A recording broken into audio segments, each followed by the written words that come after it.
Assalamualaikum warahmatullahi wabarakatuh.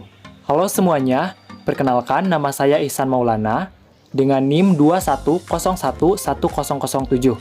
Saya dari Program Studi Manajemen C, Institut Manajemen Wiyata Indonesia. Oke baik, hari ini saya akan menyampaikan proposal penelitian yang telah saya lakukan dengan judul Pengaruh Harga dan Persaingan Terhadap Pendapatan Penjualan Produk di Toko Grosir Ibu Lia. Oke baik, ini merupakan pokok pembahasan yang akan saya sampaikan hari ini. Bab 1, pendahuluan. Bab 2, tinjauan pustaka. Bab 3, metodologi penelitian.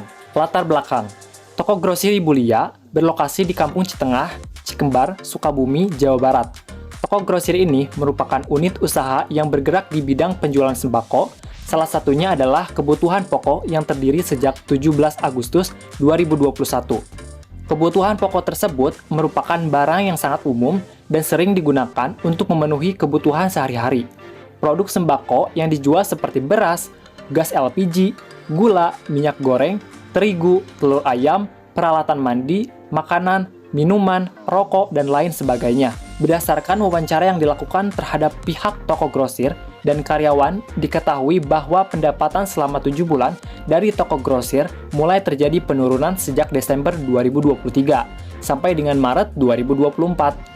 Peningkatan profit kembali pada April 2024 dikarenakan terdapatnya Hari Raya Idul Fitri dan mengalami penurunan kembali pada Mei 2024 hingga saat ini. Diketahui penurunan profit terjadi dikarenakan adanya ketidakpuasan pelanggan dan menyebabkan terjadinya loss sales. Loss sales yang terjadi membuat pendapatan pada toko grosir berkurang dan juga jumlah pelanggan terhadap toko grosir juga berkurang.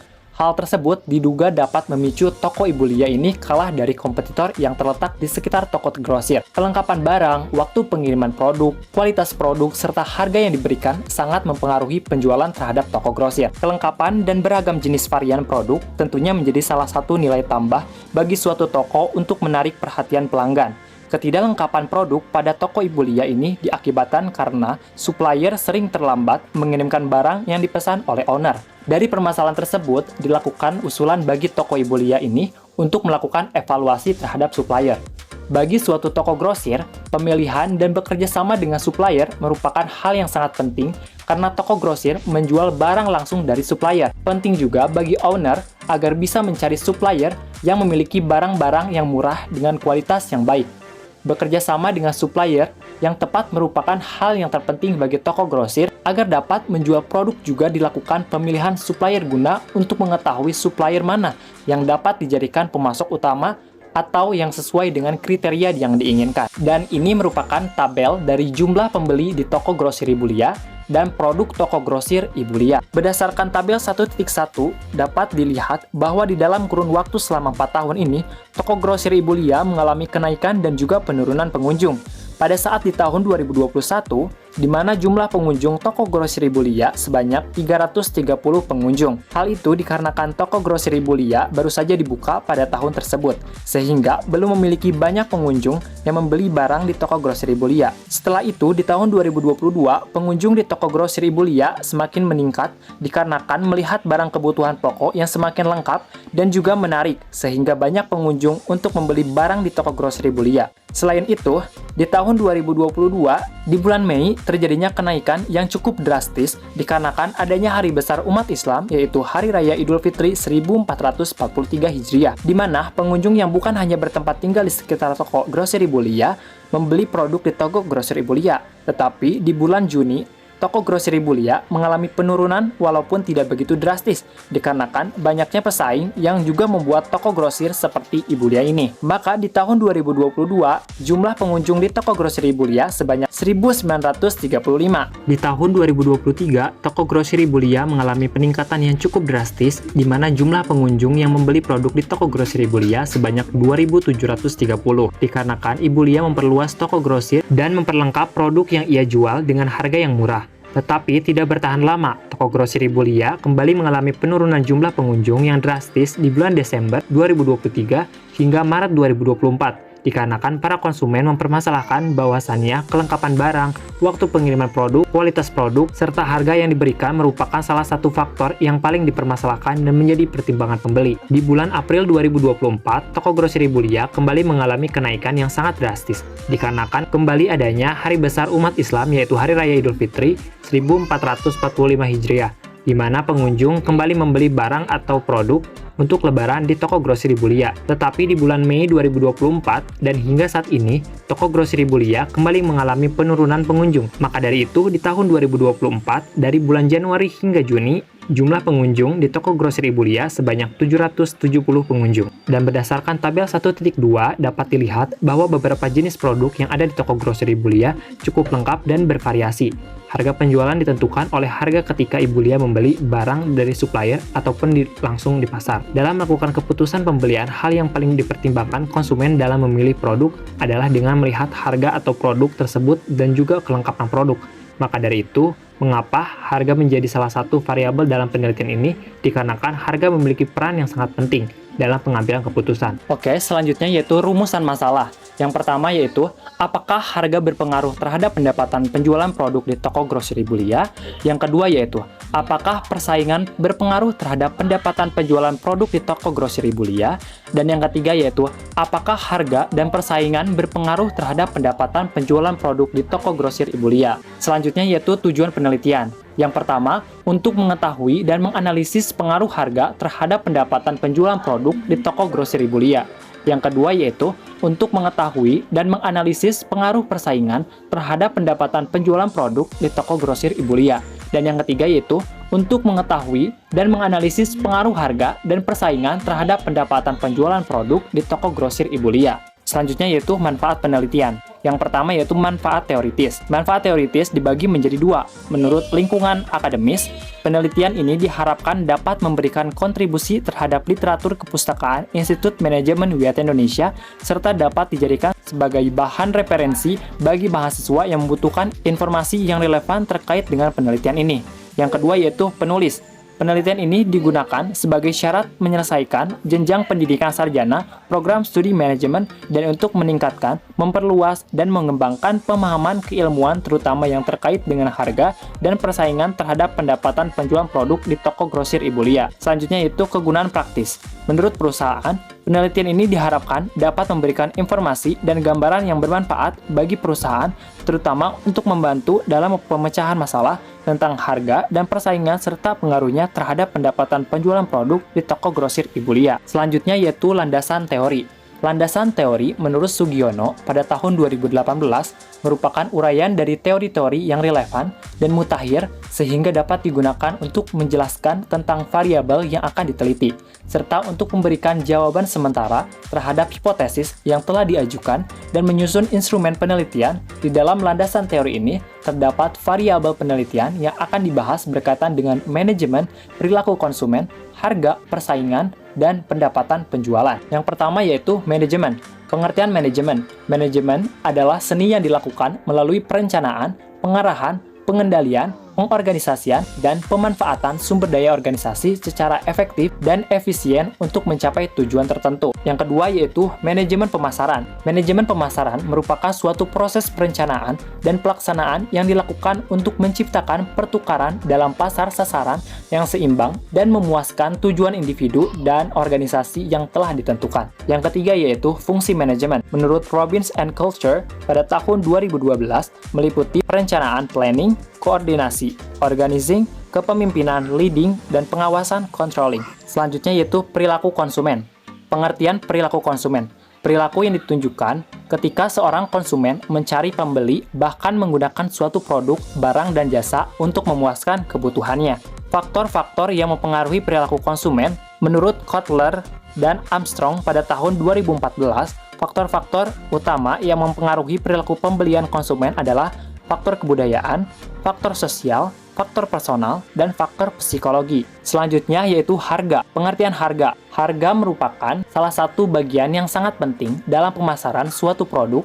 Harga juga menjadi bahan pertimbangan bagi konsumen untuk pengambilan keputusan dalam membeli. Peranan harga. Menurut Ciptono, pada tahun 2008, harga memiliki dua peranan utama dalam proses pengambilan keputusan pembeli, yaitu peranan alokasi dan peranan informasi. Selanjutnya yaitu metode penetapan harga. Secara umum, terdapat 4 metode untuk menetapkan harga, yaitu metode penetapan harga berbasis permintaan, berbasis budaya, berbasis laba, dan berbasis persaingan. Tahap-tahap penentuan harga. Menurut Kotler pada 2012 mengatakan ada 6 tahap dalam menyusun kebijakan penentuan harga, yaitu yang pertama, perusahaan memilih tujuan penetapan harga. Yang kedua yaitu perusahaan memperkirakan kurva permintaan, probabilitas kuantitas yang akan terjual pada tiap kemungkinan harga. Yang ketiga, perusahaan memperkirakan bagaimana biaya bervariasi pada berbagai level produksi dan berbagai level akumulasi pengalaman produksi. Yang keempat, perusahaan menganalisa biaya, harga, dan tawaran pesaing. Yang kelima, perusahaan menyeleksi metode penetapan harga. Dan yang keenam, perusahaan memilih harga akhir. Indikator harga. Yang pertama, harga jual. Harga jual merupakan besarnya harga yang dibebankan kepada konsumen yang diperoleh atau dihitung dari biaya produksi ditambah biaya non-produksi dan laba yang diharapkan. Yang kedua, keterjangkauan harga. Keterjangkauan harga merupakan aspek penetapan harga yang dilakukan oleh produsen yang sesuai dengan kemampuan daya beli konsumen. Selanjutnya yaitu persaingan. Persaingan selalu diartikan sebagai tindakan individual yang mementingkan diri sendiri sehingga seseorang yang bersaing dapat menghalalkan segala cara untuk memakmurkan atau memuaskan dirinya. Cara yang ditempuh diantaranya adalah cenderung melakukan tindakan untuk mematikan pesaingnya dengan tindakan tidak layak, menipu konsumen, mematikan pengusaha kecil. Persaingan usaha adalah istilah yang sering muncul dalam berbagai literatur yang menuliskan perihal aspek hukum berbasis bisnis. Persaingan bisnis adalah perseteruan antara pelaku bisnis yang secara independen berusaha mendapatkan konsumen dengan menawarkan harga yang baik dan kualitas barang atau jasa yang baik pula. Sedangkan persaingan usaha menurut syariat Islam bahwasannya bersaing haruslah secara sehat, adil dan jujur serta menjalin silaturahmi agar dapat mempererat ikatan persaudaraan. Jenis-jenis persaingan yang pertama yaitu persaingan sehat. Persaingan sehat adalah persaingan antara perusahaan-perusahaan atau pelaku bisnis yang diyakini tidak akan menuruti atau melakukan tindakan yang tidak layak dan cenderung mengedepankan etika-etika bisnis. Yang kedua yaitu persaingan tidak sehat. Persaingan usaha tidak sehat dapat dipahami sebagai kondisi persaingan di antara pelaku usaha yang berjalan secara tidak fair. Selanjutnya yaitu dampak persaingan. Persaingan dalam dunia bisnis memiliki dua dampak, yaitu dampak positif dan juga negatif. Dampak negatif dalam adanya persaingan adalah terjadinya penyimpangan tingkah laku seperti melakukan kecurangan untuk menghambat lawan saing yang dirasa bisa menjadi ancaman bagi salah satu pelaku usaha. Sedangkan dampak positif dari adanya pesaing adalah dapat meningkatkan kreativitas dalam usaha. Selanjutnya yaitu pendapatan. Pengertian pendapatan, menurut Rekso Prayitno mendefinisikan bahwa pendapatan dapat diartikan sebagai total penerimaan yang diperoleh pada periode tertentu. Faktor-faktor yang mempengaruhi pendapatan. Pada hakikatnya, pendapatan yang diterima oleh seseorang maupun badan usaha tentunya dipengaruhi oleh banyak faktor, seperti tingkat pendidikan dan pengalaman seseorang. Semakin tinggi tingkat pendidikan dan pengalaman, maka makin tinggi pula pendapatannya. Kemudian juga, tingkat pendapatan sangat dipengaruhi oleh modal kerja, jam kerja, akses kredit, jumlah tenaga kerja, tanggungan keluarga, jenis barang dagangan, dan faktor lainnya. Selanjutnya yaitu jenis-jenis pendapatan. Pendapatan masyarakat dapat digolongkan menjadi dua, yaitu pendapatan permanen dan juga pendapatan dari usaha lain. Pendapatan permanen dibagi menjadi tiga golongan. Yang pertama yaitu gaji dan upah, yang kedua yaitu pendapatan dari usaha sendiri, dan yang ketiga yaitu pendapatan dari usaha lain. Selanjutnya, pendapatan sementara. Pendapatan sementara yaitu pendapatan yang tidak dapat diperkirakan sebelumnya, yang termasuk dalam kategori pendapatan ini adalah dana sumbangan. Selanjutnya yaitu penjualan. Menurut Asauri pada tahun 2004, kegiatan penjualan merupakan kegiatan pelengkap atau suplemen dari pembelian untuk memungkinkan terjadinya transaksi. Tujuan penjualan. Menurut Basu Swasta pada tahun 2004, tujuan penjualan dalam perusahaan yaitu yang pertama mencapai volume penjualan, yang kedua mendapatkan laba tertentu, dan yang ketiga yaitu menunjang pertumbuhan perusahaan. Selanjutnya yaitu peranan harga dalam menjualan produk. Harga merupakan suatu nilai yang dibuat untuk menjadi patokan nilai suatu barang. Penentuan harga jual merupakan hal penting dalam suatu perusahaan karena merupakan dasar dalam penentuan keuntungan yang diharapkan. Penentuan harga jual yang terlalu tinggi akan menyebabkan konsumen beralih pada perusahaan pesaing yang menawarkan harga lebih murah dengan kualitas barang atau jasa yang relatif sama. Hal ini menyebabkan perusahaan memperoleh kerugian jangka panjang, yaitu kehilangan konsumen yang secara otomatis akan mengurangi perolehan laba perusahaan. Berikut merupakan tinjauan dan hasil penelitian terdahulu. Yang pertama yaitu menurut Ainun Mardiah dan Feby Aulia Safrin pada tahun 2021. Yang kedua yaitu menurut Tembesi Citra Neisa, JAF Kalangi, dan Olivia Walangitan pada tahun 2018. Yang ketiga yaitu Dini Fitria Ramadhani dan Alim Syariati pada tahun 2020, dan yang keempat yaitu Niwayan Arisanti, Ius Ahmad Haris, dan I Nyoman Sujana pada tahun 2019.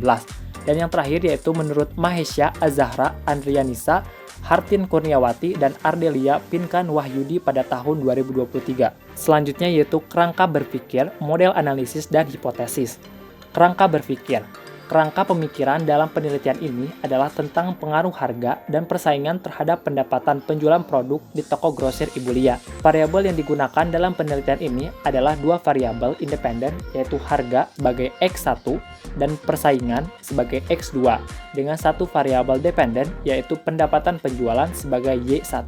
Selanjutnya yaitu model analisis. Berdasarkan kerangka berpikir yang telah disusun, maka peneliti akan mengemukakan sebuah model analisis keterkaitan antara variabel independen dan variabel dependen sebagai berikut. Ini merupakan model analisis.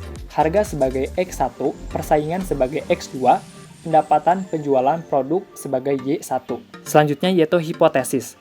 Menurut Sugiono, pada tahun 2019, hipotesis merupakan jawaban sementara terhadap rumusan masalah yang sering diteliti, di mana rumusan masalah telah dinyatakan ke dalam bentuk pertanyaan. Berdasarkan kerangka pemikiran di atas, maka dalam penelitian ini dapat dibuat hipotesis sebagai berikut. Selanjutnya yaitu metode penelitian. Yang pertama yaitu desain dan jenis penelitian. Desain penelitian ini menggunakan sebuah metode yang disebut kuantitatif. Jenis penelitian yang akan digunakan adalah jenis penelitian kuantitatif asosiatif. Selanjutnya yaitu waktu dan lokasi penelitian. Penelitian dilakukan di toko grosir Ibu Lia, Kampung Citengah, Desa Sukamulya, Kecamatan Cikembar, Kabupaten Sukabumi. Waktu yang digunakan untuk penelitian ini kurang lebih 2 minggu. Waktu tersebut peneliti gunakan untuk melakukan pencarian, kelengkapan data, pengumpulan data, wawancara dengan pemilik toko grosir, membuat kuesioner, pengolahan data, dan pembuatan proposal ini. Selanjutnya yaitu populasi dan sampel.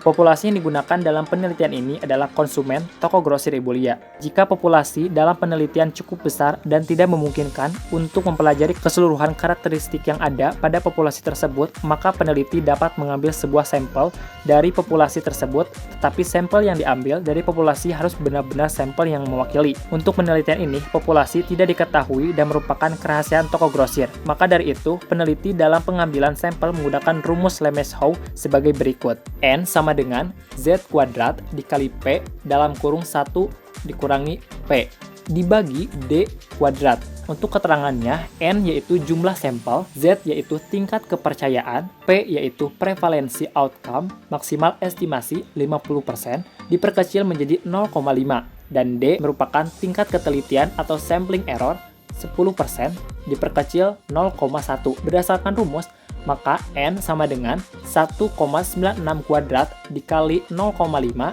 dalam kurung 1 dikurangi 0,5 dibagi 0,1 kuadrat sama dengan 96,04. Dari perhitungan di atas, maka dapat diketahui jumlah sampel yang harus diambil dalam penelitian ini sebanyak 90 responden. Namun peneliti akan membulatkannya menjadi 100 responden agar mendapatkan hasil yang lebih akurat. Sedangkan untuk pengambilan teknik sampling yang digunakan adalah teknik purposive sampling, digunakan untuk individu dengan ciri tertentu. Syarat sampel yang diambil pada penelitian ini adalah konsumen yang mayoritasnya mendatangi toko grosir Ibu Lia. Selanjutnya yaitu sumber data dan teknik pengumpulan. Sumber data yang digunakan dalam penelitian ini adalah data primer dan juga sekunder.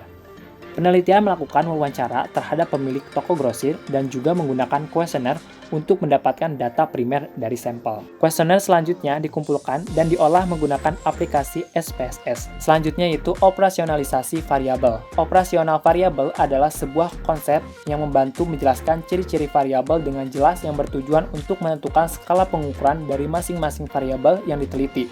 Sehingga pengujian hipotesis dapat dilakukan dengan tepat. Berikut merupakan operasional variabel. Yang pertama yaitu variabel harga.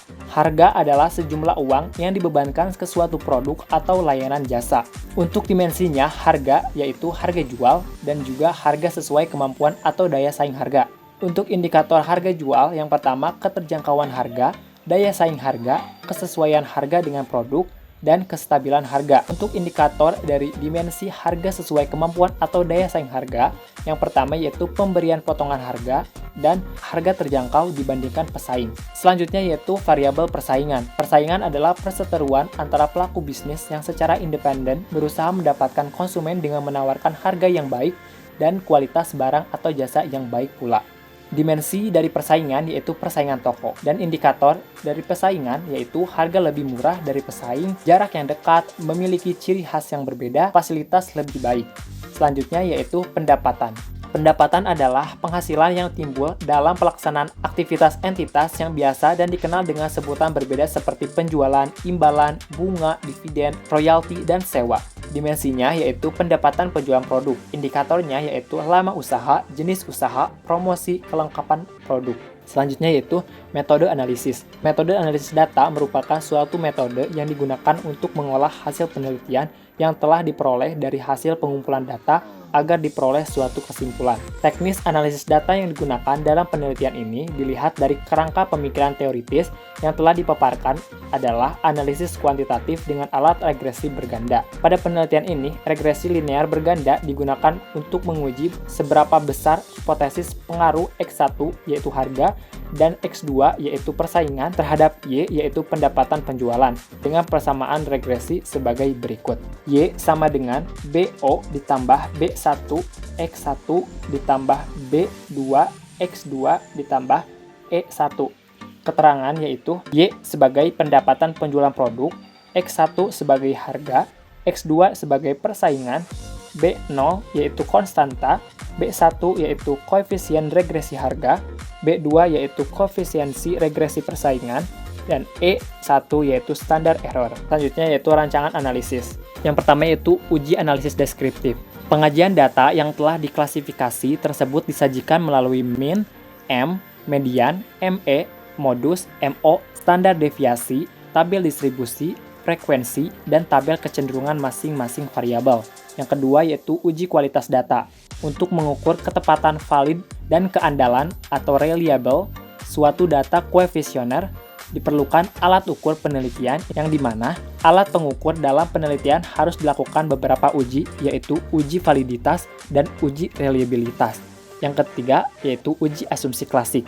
Uji asumsi klasik meliputi uji normalitas, uji multikoliniaritas, uji autokorelasi, dan uji heteroskedastisitas. Selanjutnya, uji hipotesis. Menurut Sugiono, pada tahun 2018, hipotesis merupakan sebuah jawaban yang bersifat sementara terhadap sebuah rumusan masalah penelitian yang telah dinyatakan ke dalam bentuk kalimat, pertanyaan, atau pernyataan. Yang pertama yaitu uji statistik T.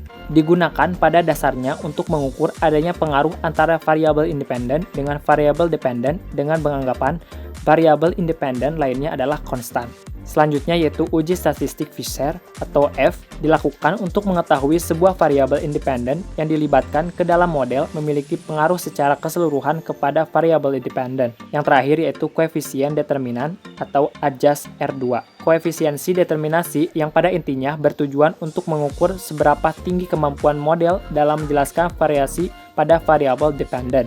Dalam penelitian ini, analisis koefisiensi determinasi digunakan untuk mengetahui seberapa besar kemampuan variabel independen harga dan persaingan menerangkan variasi variabel dependen yaitu pendapatan penjualan. Ini merupakan galeri penelitian yang telah saya lakukan bersama Ibu Lia di toko grosir Ibu Lia. Oke baik, saya ucapkan terima kasih atas kesempatan dan waktunya. Wassalamualaikum warahmatullahi wabarakatuh.